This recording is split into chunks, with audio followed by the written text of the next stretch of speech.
Hello everyone, and welcome back to our channel. Today, we're embarking on an incredible journey back in time, about 4,500 years ago, to uncover the secrets of one of the world's most fascinating ancient civilizations, the Harappan civilization, also known as the Indus Valley Civilization. We often see the amazing artifacts they left behind, the intricate seals, the beautiful pottery, the well-planned cities. But have you ever stopped to wonder, where did they get all the stuff to make these things? What raw materials did they use?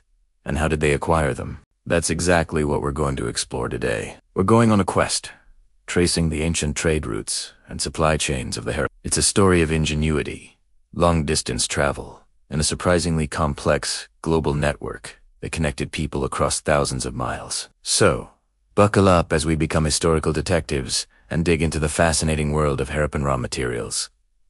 First things first, what exactly are raw materials? Think of them as the basic ingredients for everything. They are substances found in nature, like wood from trees or metal ores from the ground. Or they can be things produced by people, like cotton, grown by farmers. These raw materials are then taken and processed to create finished goods of various objects we see in museums today. For example, a farmer in the Indus Valley would grow cotton. That cotton is the raw material.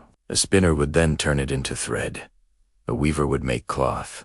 And finally, a tailor might sew it into a garment. The final garment is the finished product, but it all started with that humble cotton plant. The Harappans were masters of this process, transforming simple, raw substances into a dazzling array of sophisticated products. So, what were the key materials in the Harappan toolkit? Let's start with the basics, the things they could find right in their backyard. The vast Indus River floodplain was incredibly fertile, providing rich alluvial soil. This soil was perfect for making bricks.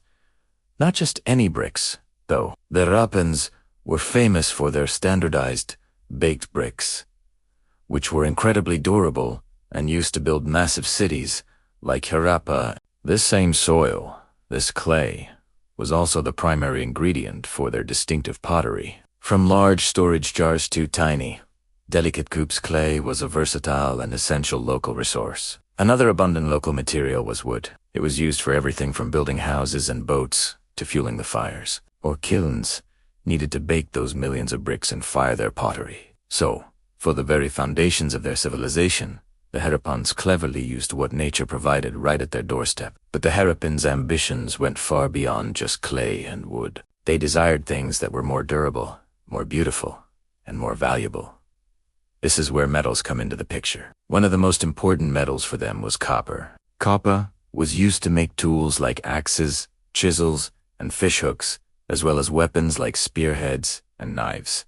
It was also crafted into personal items like razors and mirrors, and even beautiful pots and pans. Now, the Indus Valley itself isn't particularly rich in copper.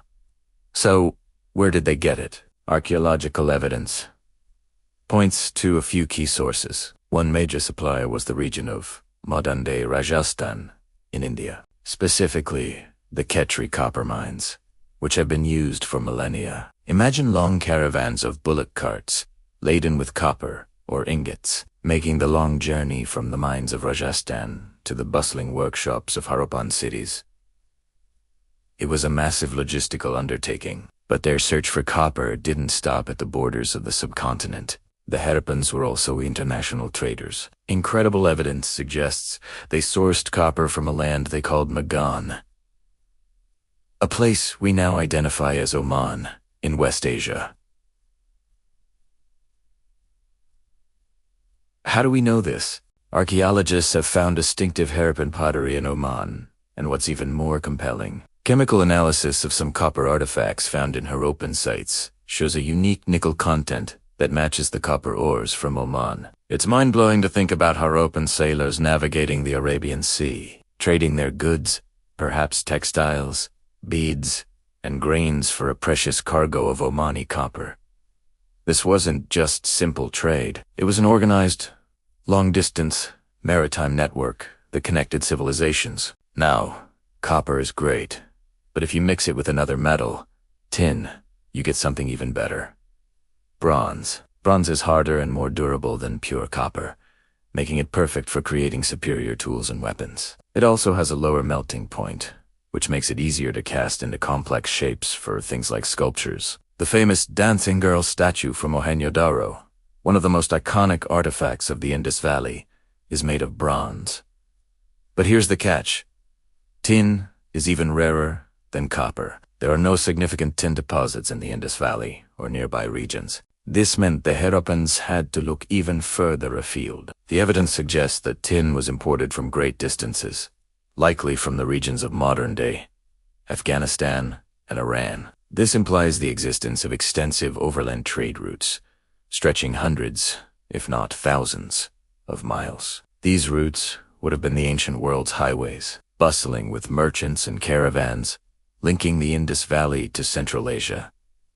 The creation of bronze, therefore, is a testament to the Harappans' incredible ability to maintain these complex, long-distance trade relationships. Beyond the practical metals, the Harappans also had a deep appreciation for beauty and status, which meant they sought out precious metals like gold and silver. Gold was used to create stunning jewelry beads, pendants, armlets, and other ornaments. It was a symbol of wealth and power. But where did this gold come from?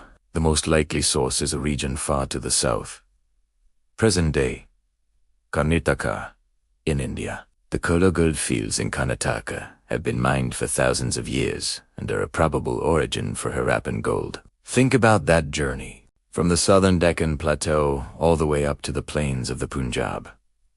This wasn't a simple trip next door. It was a subcontinental expedition. Similarly, silver, used for jewelry and exquisite vessels, was also likely imported, perhaps from Afghanistan or Iran, the same places they may have been getting their tin. The presence of these precious metals in Harappan cities speaks volumes about their wealth and the vast reach of their trade networks. But the Harappan love for adornment didn't stop with metals. They were also masters of beadmaking and had a particular fondness for precious and semi-precious stones. These colorful stones were turned into beautiful beads of every imaginable shape and size, which were then strung into necklaces and bracelets. One of the most prized materials was carnelian, a beautiful reddish-orange stone. The Harappan artisans developed a special technique to heat the stone, bringing out its brilliant red color. The main source for this hiquala carnelian was modern-day Gujarat, particularly the area around Lofal, a major Harappan port city.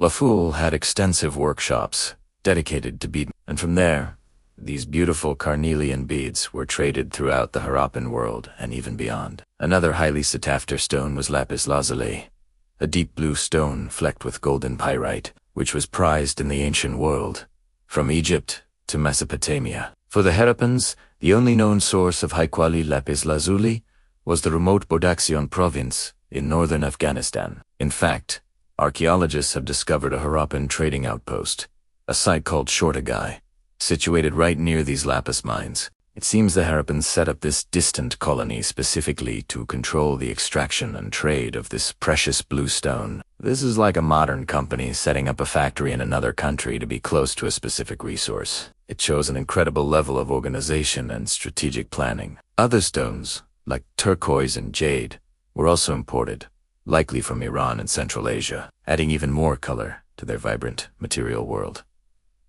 So, how did all this stuff move around? We've mentioned bullock carts for overland travel. Tese simple two-wheeled carts, pulled by oxen, were the workhorses of the Harappan economy. We know what they looked like from the many terracotta models of carts that have been found at Harappan sites.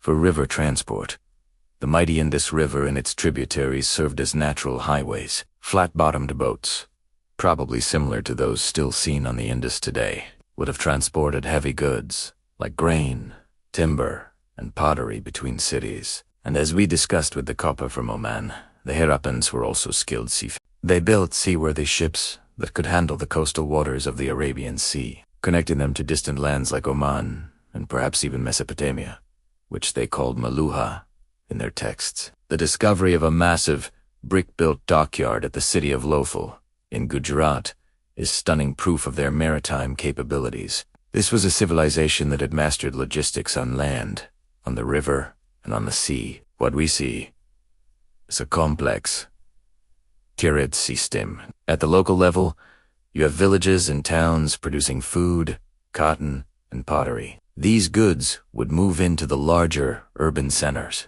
Then, at the regional level, you have materials like copper from Rajasthan or Carnelian from Gujarat being transported to the cities.